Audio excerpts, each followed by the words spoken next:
Allez, c'est parti. Aujourd'hui, on se penche sur un os unique qui forme à lui seul le squelette de notre bras, l'humérus. On va décortiquer tout ça ensemble. Mais avant de plonger dans les détails anatomiques, posons-nous la question, à quoi sert-il vraiment? Comment cet os arrive-t-il à connecter l'épaule à l'avant-bras tout en nous offrant une liberté de mouvement aussi incroyable? Bon, pour le définir simplement, l'humérus est l'os long, la fondation du bras. C'est vraiment le maillon essentiel entre ce qu'on appelle la ceinture scapulaire, en gros l'épaule, et les deux os de l'avant-bras. Alors voilà le programme, on va faire une petite visite guidée de cet os. On commence tout en haut, on descend le long du corps, on explore la partie du bas et promis, je vous donnerai quelques moyens mnémoniques super pratiques pour tout retenir. Première grande étape, l'extrémité proximale. C'est la partie haute de l'humérus. On va voir comment elle est conçue pour nous permettre une amplitude de mouvement aussi folle au niveau de l'épaule. Alors, qu'est-ce qu'on trouve ici concrètement? On a plusieurs repères osseux bien distincts et on va voir que chacun a son rôle pour que l'articulation de l'épaule soit aussi mobile et fonctionnelle.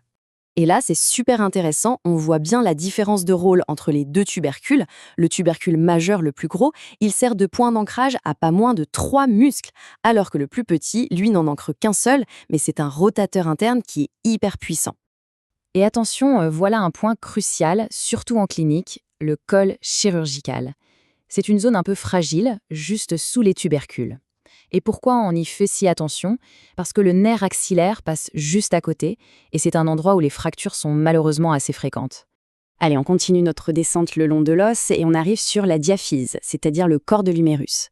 C'est un peu la centrale électrique où la plupart des gros muscles du bras viennent s'accrocher. Ce tableau résume parfaitement la situation.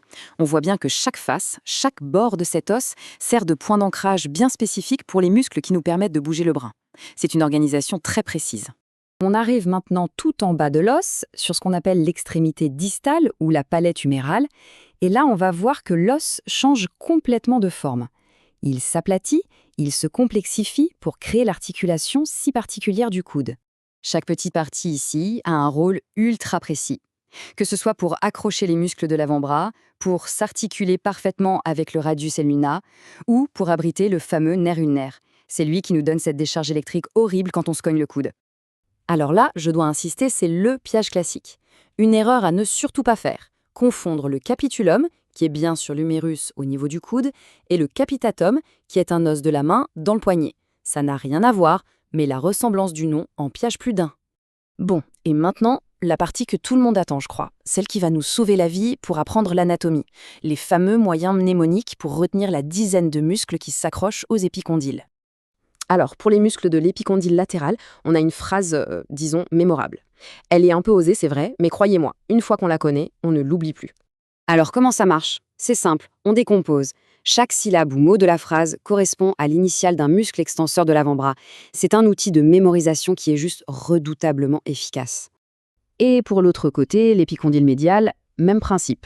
On a une autre phrase, tout aussi colorée, on va dire. Elle va nous aider à retenir tous les muscles du groupe des fléchisseurs. Et voilà, la logique est exactement la même. Chaque mot ou acronyme nous donne la clé pour retrouver l'un des 5 muscles principaux qui partent de ce côté-là de l'humérus. C'est simple et diablement efficace. Bon, maintenant qu'on a vu tous ces détails, du haut jusqu'en bas, prenons une seconde pour prendre un peu de recul. Essayons de voir l'humérus non plus comme une liste de structures, mais comme un ensemble fonctionnel. En fait, si on doit résumer, l'humérus, c'est un peu un couteau suisse. En haut, tout est fait pour la mobilité. Au milieu, son corps est un levier taillé pour la puissance. Et en bas, tout est pensé pour la stabilité de l'articulation du coude.